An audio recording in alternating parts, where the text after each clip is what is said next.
It's got you covered. Get it? Because it's a concealer. Got you covered. I'm so lame.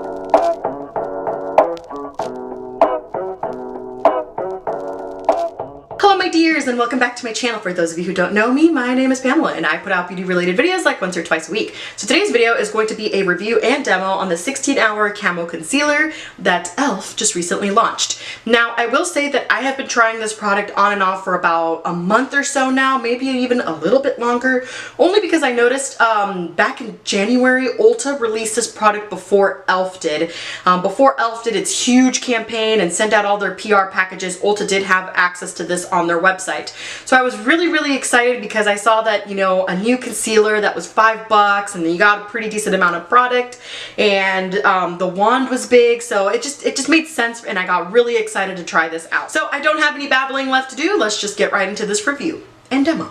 Yes. Okay, so as I mentioned, I've been trying this product on and off for about a month and a half now, and I have struggled, you guys. I have struggled so bad. So I've got a list of cons here, and I want to do the bad news before I do the good news because most people like the bad news first, and then they like the good news, right? That's usually how things go.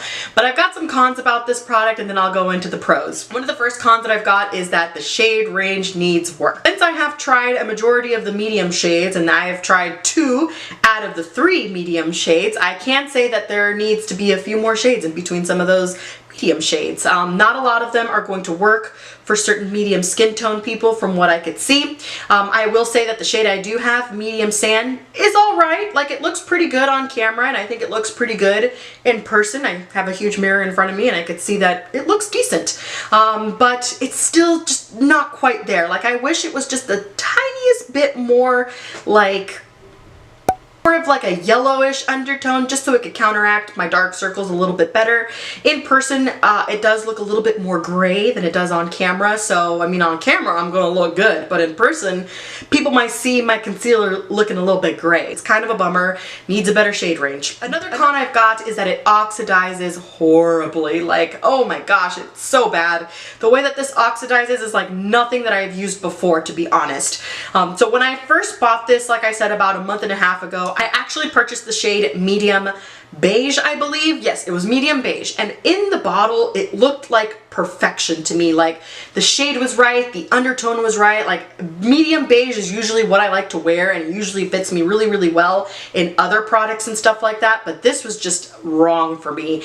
It got so orange. Like, it literally went Oompa Loompa orange, you guys. So weird that the medium beige would be so dark and so orange compared to medium sand. So again, shade range, it needs more work. And then the oxidizing part is just terrible. A couple other cons that kind of go hand in hand are the fact that it is a very fast drying concealer, so you definitely have to work like one eye at a time or one side of your face or whatever, and work fast. And if you don't blend everything out fast enough and go back in after the concealer has set, it literally picks up the product. So if I let the concealer sit and I go back in, like, let's say literally like 1 or 2 minutes after and try to blend out again with like my sponge or my brush, it's gonna literally pick up all of that product and it's gonna leave nothing on your skin. So that's definitely another con, you know, like, it just, if you don't work fast enough and if you don't make sure that your concealer is placed in the right areas, you will pick up all of that product and all that hard work will literally go to waste, as well as the product. Like, that's really bad. I don't know why they had to make it such a fast drying like formula when, you know, there are plenty of concealers out there that'll let you, like, you know, have that wiggle room or whatever. So that's definitely a big con in my book. And the very last thing that I can think of that was not flattering at all was the fact that it is a very drying concealer. So if you have really dry under eyes, such as myself, this may not work at all for you. And I have made it work only because I've used a dewy foundation underneath the concealer. You could also really moisturize your under eyes or make sure that you get a lot of like moisturizer under them when you're prepping your skin or whatever.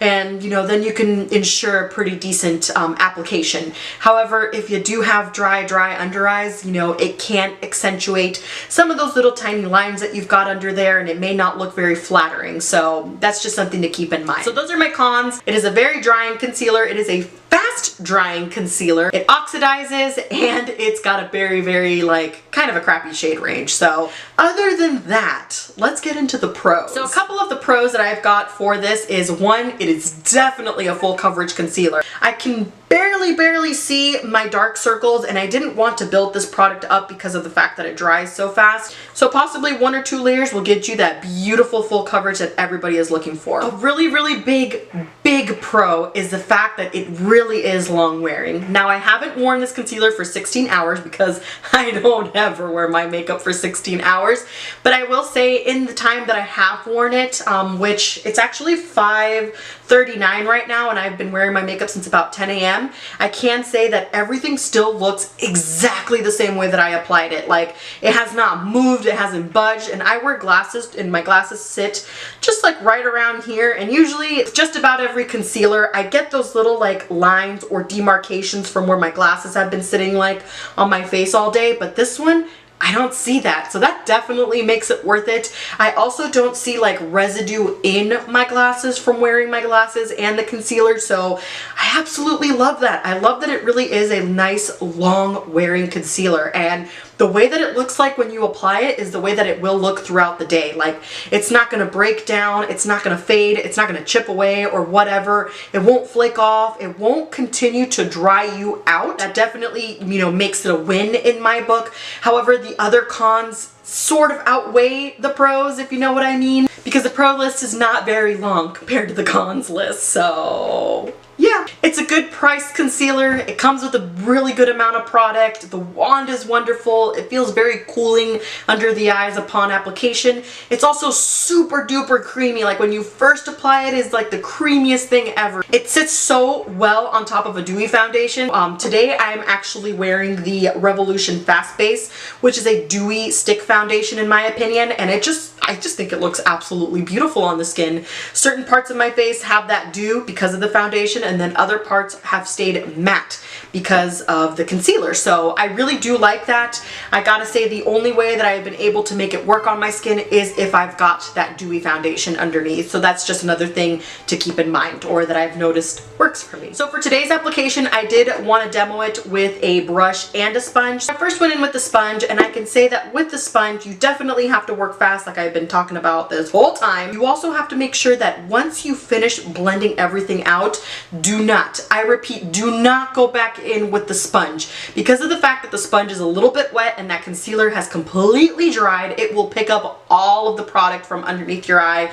and it'll just be like as if you never applied concealer. So I definitely recommend working fast with the sponge and making sure that you lay everything down and then just not touch it again. Like, literally do not touch it again. Then as far as the things that I noticed with the brush side is that it gives you a tiny bit more time or a little bit more wiggle room to blend out your concealer.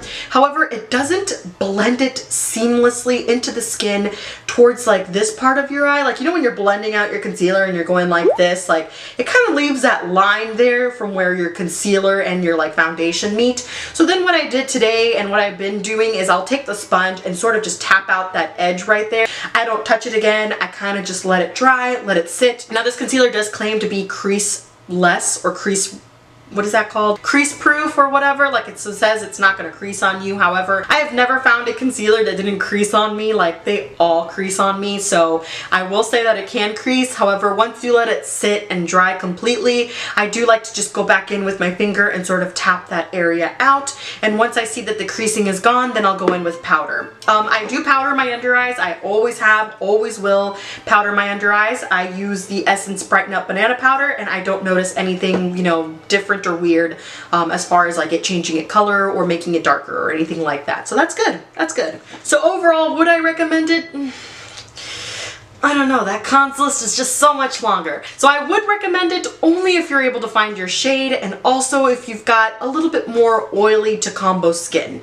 If you have dry skin, you're probably best off without it. However, as a dry skin person, I just find that if I hydrate the under eyes and wear a dewy, you know, foundation, it works for me. So I'm gonna continue to use it. I will use it up until I, you know, pretty much finish it. If you're asking me, you know, would I repurchase it? it, the answer would be no. Like, I'm just gonna go through it, then move on to something else. Like, it's just something that I probably will never repurchase again, just because it is a little bit on the drying side and the shade range needs work. There's so many cons. That's all I've got for you guys today, so hopefully you enjoyed this review. Hopefully the review wasn't all over the place. I'm so bad with reviews because I stutter and stumble on my words and get tongue-tied and all these things, so it's very, very hard for me to talk about products in full detail without missing information that's very, very important to it. So in case I didn't answer any questions, I always leave the products linked down below so you can do some further reading, or if you have any questions, ask me. I'm always available to answer your questions. So